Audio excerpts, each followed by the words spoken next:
Let's start with the Pledge of Allegiance of the flag. I pledge allegiance to the flag of the United States of America and to the republic for which it stands, one nation, under God, indivisible, with liberty and justice for all. This time I'd like to call Paul Schaefer up to give an opening prayer.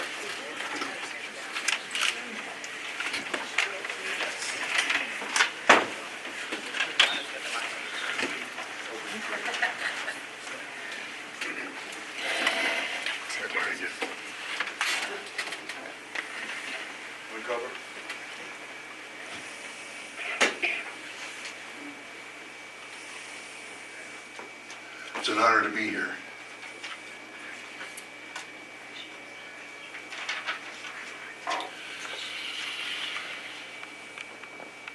And Jesus said, "This is my commandment, that you love one another as I have loved you.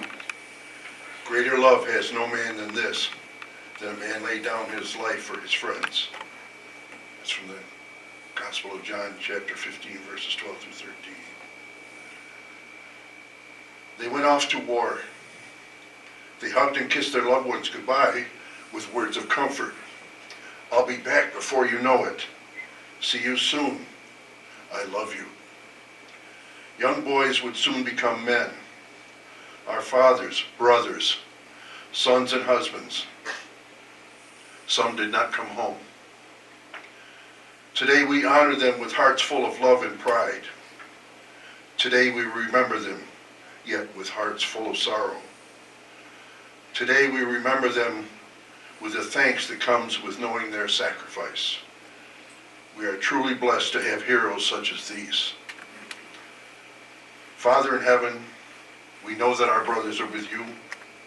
We know that the world became a better place because of their sacrifice. We pray that you will continue to bless us with men and women of such courage and nobleness. We are thankful for their sacrifice and the sacrifices of so many to make our world a better place. And Heavenly Father, we earnestly pray for peace. Amen.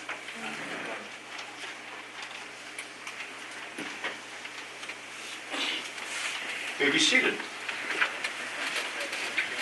Well, we welcome all of you here. It's very exciting to see so many people, but this is a very important day, important evening. So the Medal of Liberty is a recent medal, I think 2010, for fallen Massachusetts soldiers. We were introduced to the medal from a gentleman from the Armory in Milford, Mass. that keeps all of our military records. After about a year of gathering information and sending out forms to relatives for them to fill out, we have now bring us to this point. Let me first read who is eligible to receive this medal. The Medal of Liberty is awarded in the name of the Governor of the Commonwealth of Massachusetts as Commander-in-Chief of the Commonwealth to any Massachusetts serviceman or woman killed in action or who died of results of wound received in action. 1. In any action against an enemy of the United States. 2.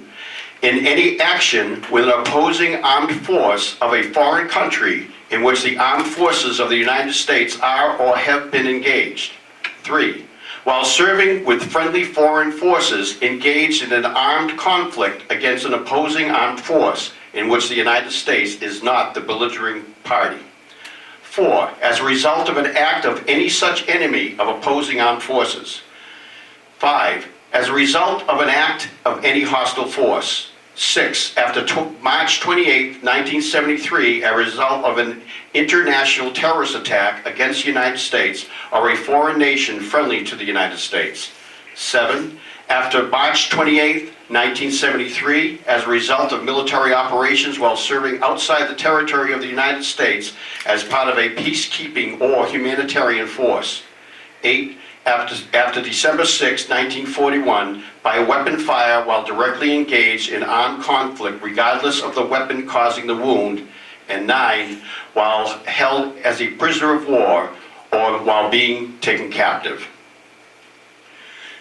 So it took a while to, in the military, unfortunately, a lot of the records were destroyed in a fire in St. Louis in, I believe, the 70s.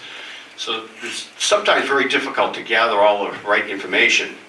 There are a few more that I put out to the people that handle this, and unfortunately, we didn't receive any medals for them, but they will be recognized later on in the evening. At this point, I'd like to call up Senator Fatman to come to the podium and say a few words.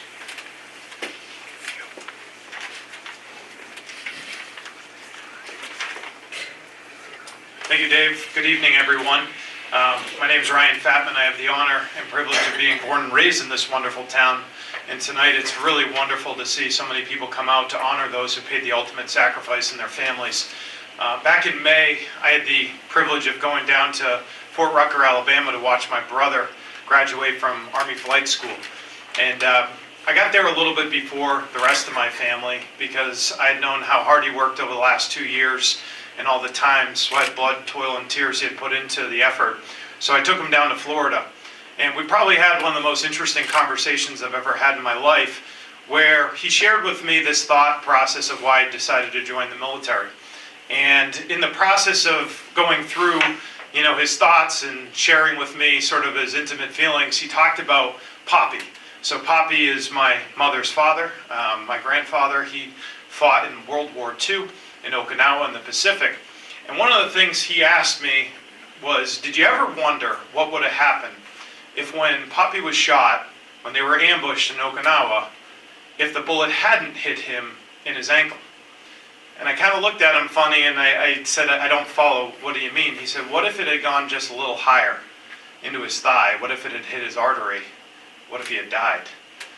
And I thought about that, and we went back and forth, and the reality was it would have extinguished 28 human beings on this planet.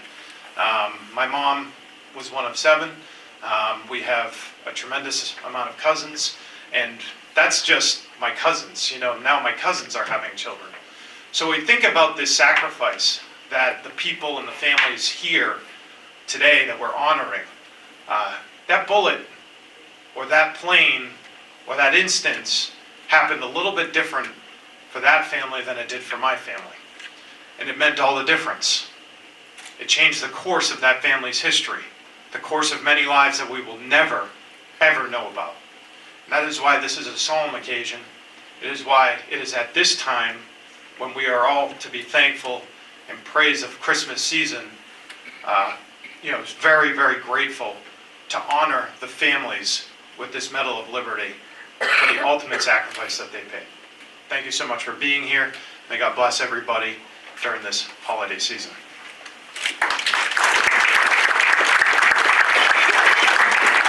At this time, I'd like to call up Representative Joseph McKenna.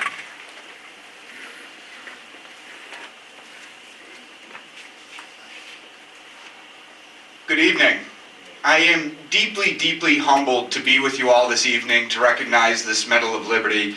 And I have the deepest gratitude for all of our veterans organizations, be it the VFWs or the American Legions, and especially this post, the Dudley-Gendron post here in Sutton, who tremendously go above and beyond time and time again to show gratitude and recognition for our veterans families, and ultimately for those who have paid the sacrifice.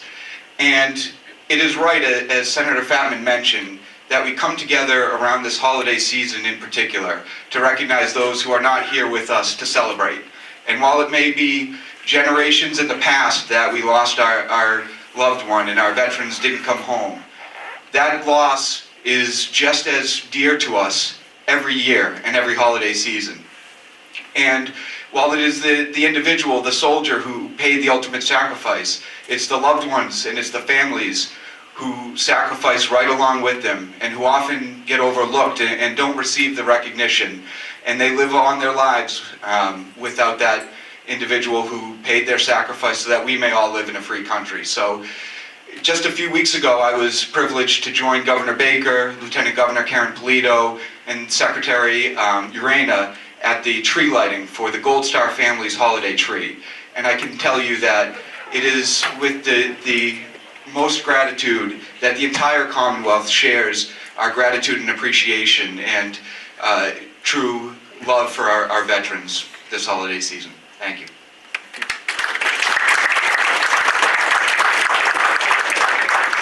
This time I'd like to bring up to the podium Representative David Muranian.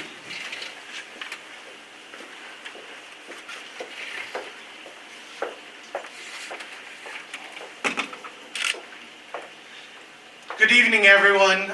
There's not a ton left to be said after Senator Fatman and Representative McKenna, but I want to thank you for extending this offer to come here to recognize the families of the loved ones that we unfortunately lost. I have the honor of serving on the Public Safety and Homeland Security Committee in the House of Representatives, and truth be told, it's my first request. And it's been my first request since I've been in, and it's going to continue to be my first request as long as that I do serve. I have the utmost appreciation for everyone who stands behind me, everyone who sits out there who has served, and unfortunately, everyone who has lost their lives serving. Something that we just did, and I get to represent Grafton, Northbridge, and Upton. Something we just did very recently in Grafton is we worked in conjunction with our Legion Hall and our VFW, and we were able to name a portion of 122A as the Veterans Memorial Bridge. It's all-encompassing, and it's a reminder as to why we're able to do what we do, and that's because of the sacrifice of all veterans. So thank you so much.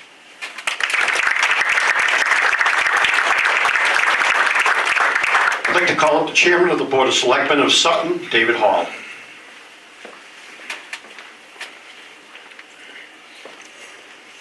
Thank you, Dave. I just want to say it's really rewarding to see so many people here.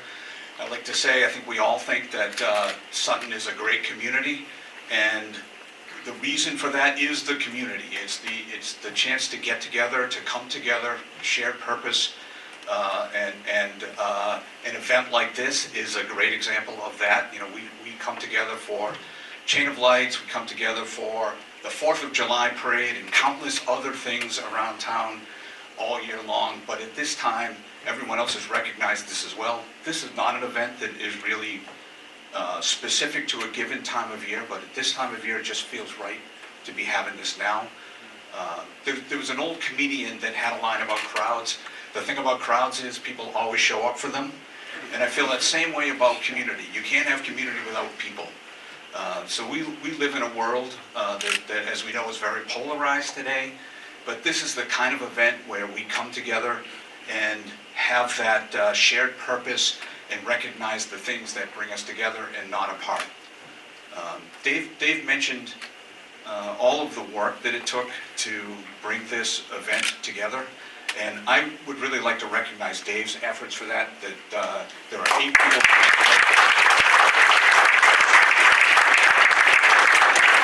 There are 8 people being honored tonight that really wouldn't have happened without all the work that he did. So we certainly appreciate that.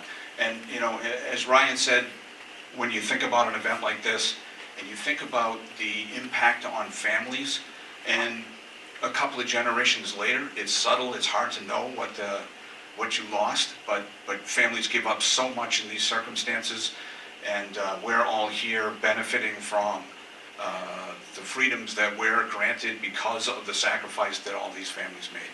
Thank you very much.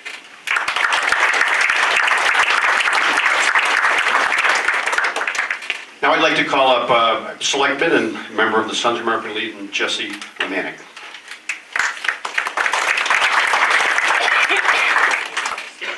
As Dave just said, my name is Jesse Lemanik. I'm clerk for the Sutton Board of Selectmen. I'm also serving currently as chaplain for the Sons of the American Legion, Dudley-Gendron, Post 414. If you'll just forgive me for 1 second. Troy Charles Strickland Jr., John H. Dudley, Edward Paranga, John Matichuk, and Walter Belitsky of Sutton, and Robert J. Diorsi and Douglas Henderson of Waynesville. These men made the ultimate sacrifice during the Second World War, combating the socialist fascists that threatened freedom in its efforts of imposing totalitarianism across the globe. Dennis Benson, he lost his life in the midst of the Vietnam War. A war, while smaller in scale, similarly involved efforts to restrain the spread of socialistic totalitarianism. In his Memorial Day address at Arlington Cemetery in 1986, President Ronald Reagan stated a very salient point that is relevant to this evening. All of these men were different, but they shared this in common. They loved America very much. There was nothing that they wouldn't do for her. And they loved with the sureness of the young.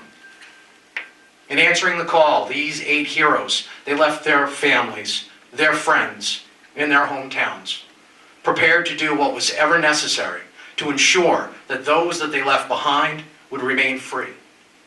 In doing so, they gave up the opportunities that today we all too often take for granted. To laugh, to play, to fall in love, and to raise a family of their own. It is fitting that the Medal of Liberty is given to their families. The medal is awarded to servicemen and women who died as a result of wounds suffered in combat, but it is bestowed posthumously to their families. Thus, it also recognizes the sacrifices made by those who had to bear the burden of carrying on without their loved ones. Sadly, all too often, it is the families who are forgotten. To you who have gathered here tonight to receive the medal, I give you my heartfelt thanks. As the son of a Marine who served in Vietnam, I was born in the midst of a war that many didn't understand, and came of age at a time when our nation tried to forget the sacrifices made by so many. While never called on to serve the nation, I've always tried to remember those who did. Why? Well, as President Reagan said back in 1986, we owe them something, those boys. We owe them a promise that just as they did not forget their missing comrades, neither ever shall we. May God always keep Troy, John, Edward, John, Walter, Robert, Douglas, and Dennis in his loving embrace as they wait in heaven with their buddies who have already answered the call of our Lord for the joyous reunion with those they left behind. Thank you.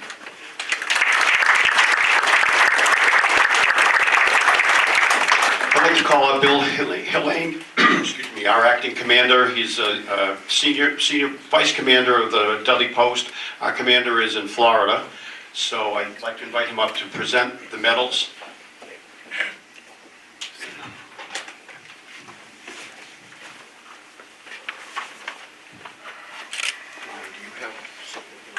think we all do. Okay. If you want to do it, just hand them to me. Yeah, I think we should probably just combine it all. Yeah. In front of the podium.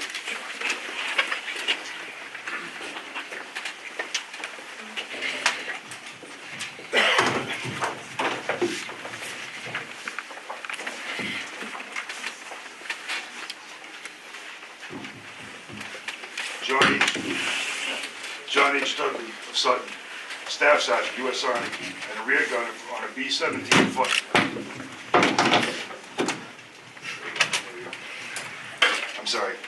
Rear gunner on a B-17 Flying Fortress was killed when his plane was shot down over Sicily, May 10, 1943. The Dudley-Gendron post bears his name. Receiving this medal in his honor is Joyce Smith, his first cousin.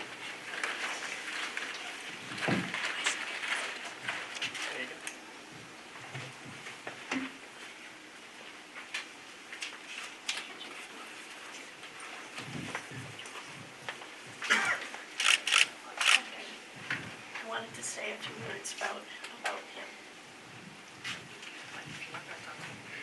I would like to say a few words about Dingy because probably people here don't remember him, or well, nobody probably remembers him. He was an only child, so it was a big sacrifice, but he was also the third generation of service to this country. Our great-grandfather was, and now I'm getting nervous and tongue-tied, excuse me, was Wilder S. Holbrook, and he was wounded in the Civil War at the Battle of Ball's Bluff. And like Ryan was talking about, we wouldn't be here if he hadn't have gotten wounded and survived and got sent home. I'd like to accept this medal on behalf of my cousins, and there are a few of them here. And so here's my cousin Hope here, and Stephen and Andy can wave back there, and Stephen's son Oliver. We also have some other cousins that I would like to mention, and there's Adele, Philip, Elizabeth, and Carol. He also had 2 cousins on his father's side of the family that are still alive, so I'd like to accept it on behalf of all of them. Like a lot of people who died young, he did a lot of living in the 23 years that he had. When he was 16, he went in 1936 to the Olympics in Germany, and he actually saw Hitler, never knowing how Hitler was going to affect his short life. He also went with a friend of his when he got his driver's license. They had an old Ford car. They cut the top of it off. They put 6 spare tires in the trunk, and they went to Canada, 1,200 miles. So when they came back, they had a lot of stories about their trip. When they got home, they had 75 cents left. I have a picture here, but I didn't really need to bring it because there is a picture on the back wall, because as they mentioned, the Dudley-Gendron post here is named for Dinty. He also had a group of friends that they called the ESB, the East Sutton Bunch. And I am a curator of the Historical Museum, and I went and got a whole bunch of letters. Aunt Flora never threw a thing away. She had that Yankee gene that some of us have, and so the benefit is the Historical Society with a whole lot of his mementos and letters. And this East Sutton Bunch were letters that he wrote back and forth during his training.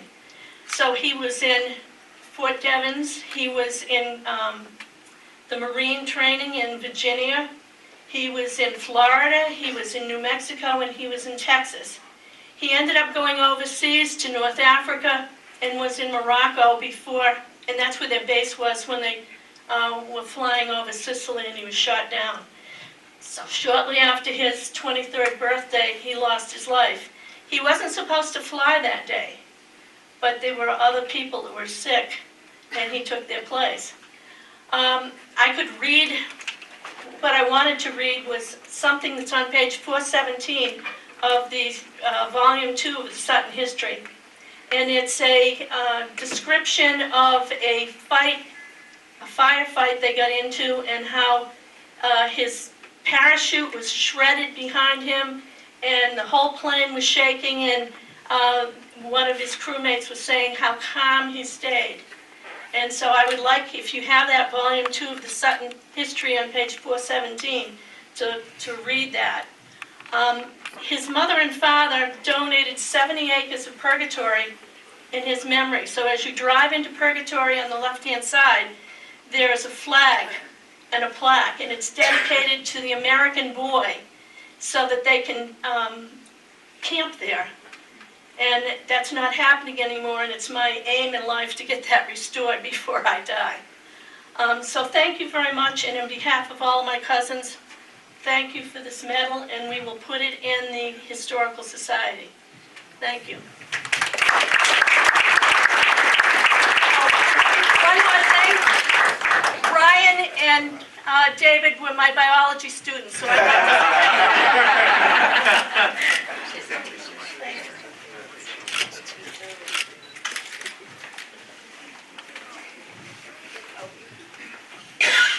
Troy Charles Strickland Jr., 20 of Sutton, Army Private, First Class, killed in action October 6, 1944 in France.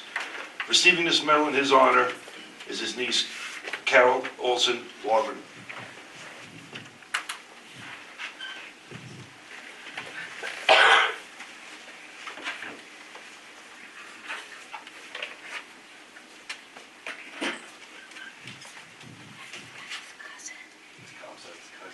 His cousin, I'm sorry.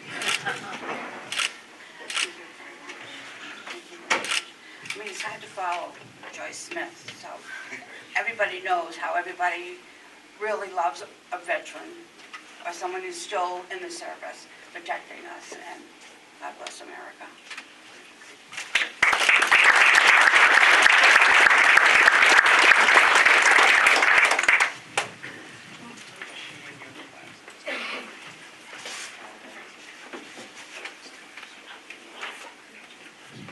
John Matichek, 22 of Sutton, electrician, 3rd class, U.S. Navy, killed in action June 7, 1943.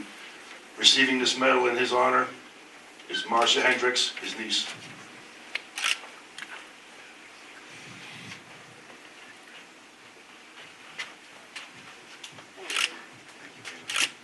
On behalf of my whole family, the Matichek family, and my uncle, this means a lot, and we really appreciate it. Thank you. Thank you.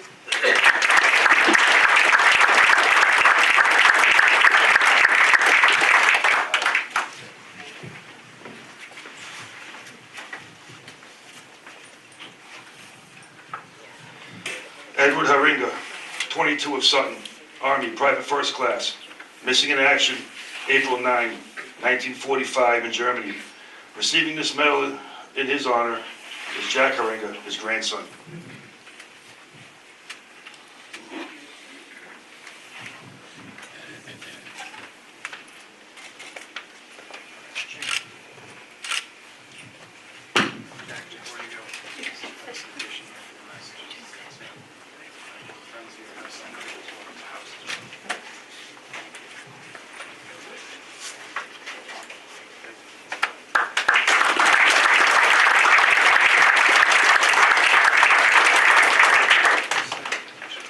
Walter Pulaski of Sutton, killed in action, World War II.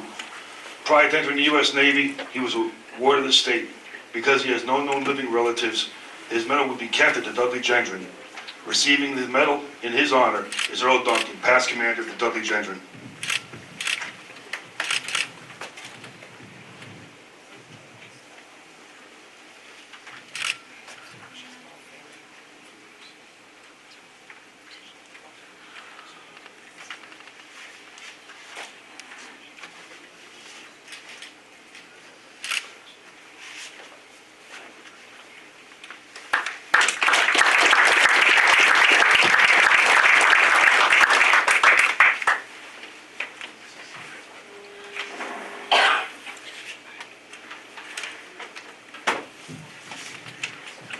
Robert J. Diorsi, 19, of Whitensville, Technical Sergeant, Army, turret gunner on the B-17, the Blonde Bombshell.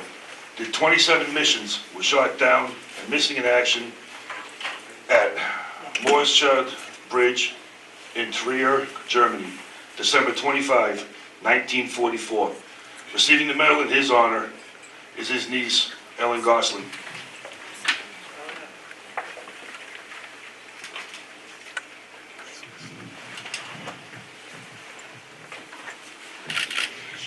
Those two over there are gonna speak.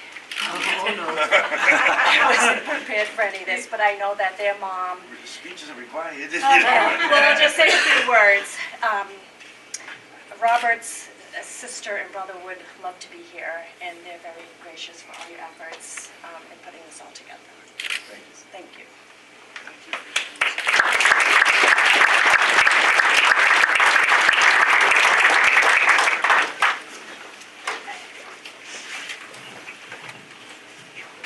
Douglas Henderson, 26 of Whitensville, killed in action in Italy, September 16, 1944, while serving with the Seaforth Highlanders of Canada.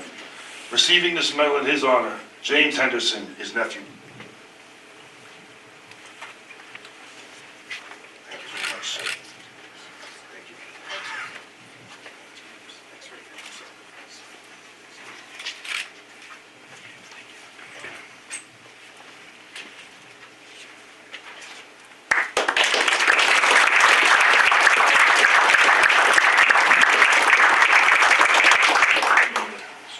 Dennis Benson, 21 of Sutton, Army Specialist 4, died December 23, 1968, following a plane crash in Vietnam, and died in the hospital in Japan.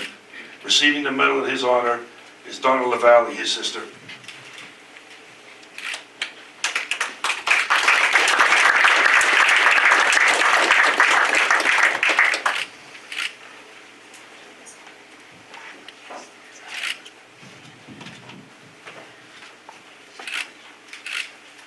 I'm here, and my sisters, Dennis's sisters are here tonight. Dennis's nieces and nephews are here tonight. And his great-nephew's here tonight. And he's going to carry on the strength of this country. And they give us the right to say Merry Christmas every year. And we'll continue that. Thank you, David.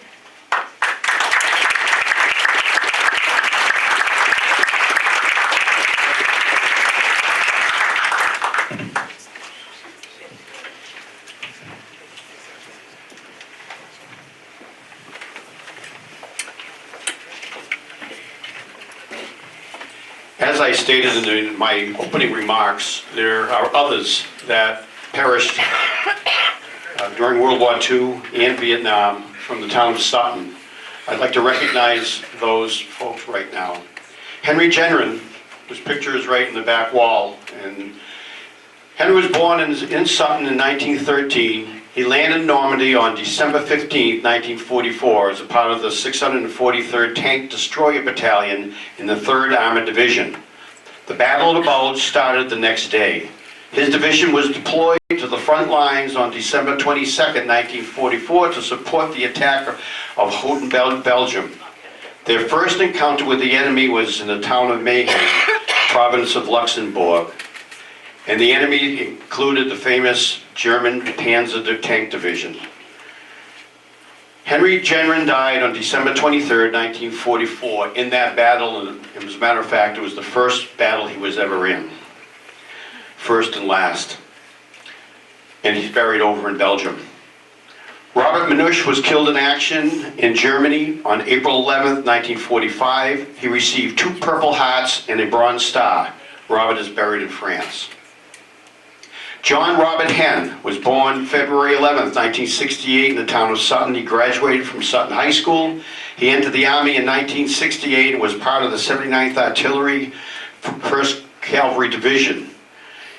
He was commissioned as a Chief Warrant Officer in April 1969. In May 24, 1972, as a commander of a Cobra helicopter on a medevac operation in South Vietnam, Henn's helicopter was shot down by a surface-to-air missile.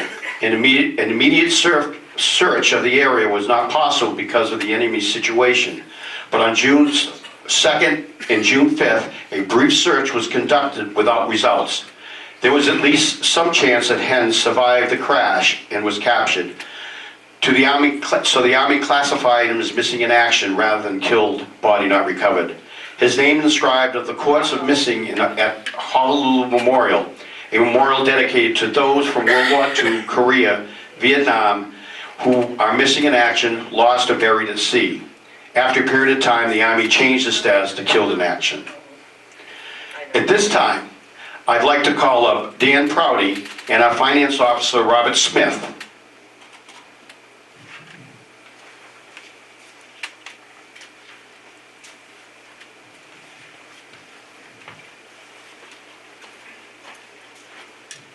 Thank you. I read the article in the Telegram Gazette over the weekend, and I noticed that Jack Henn's name wasn't mentioned. And I called Dave. I just called the post. He answered. He explained to me why. And I didn't grow up in Sutton. I grew up in Oxford. But as a young man, I got a great education by caddy in the Pleasant Valley Country Club with Paul Reedy, Hunter Whitney, Jack Henn, Ronnie Sansucci, Lawrence Brothers. I know there's a LaValle or two, but I learned how to play cards.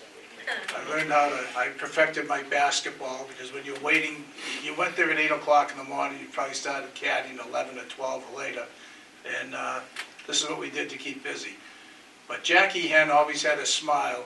He was everybody's friend. And I was in college when he met his demise, and I always wondered, and over the years when I went down 146, there was always a mailbox that said Henn, you know, a black mailbox, white letters, always alone. And I always wondered, what would have been if he survived. He was a great guy. But what I'd like to do is, I got a gift tonight, and I would like to get together with this post and endow a scholarship for Sutton graduates in his name. Thank you very much.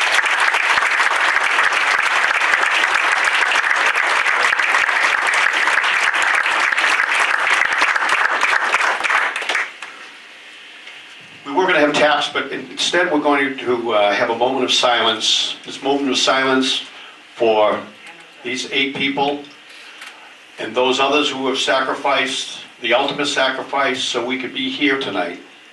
And also a moment of silence for all those that are in danger today, helping to secure our freedom.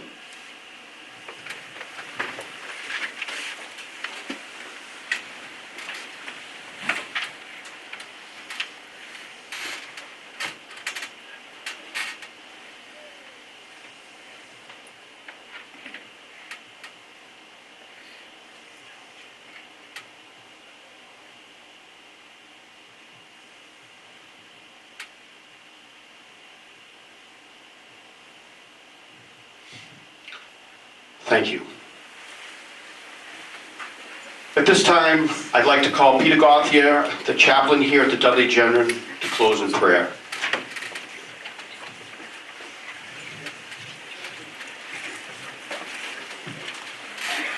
Please recover. O God of people and nations, we pause at the close of this wonderful celebration of our Liberty Medals to acknowledge again your sovereignty in our lives and our country. We remember before you our comrades now departed this life.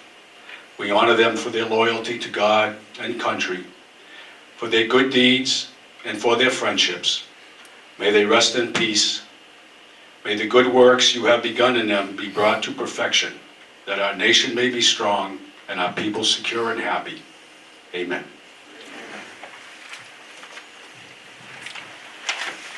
This concludes our ceremony.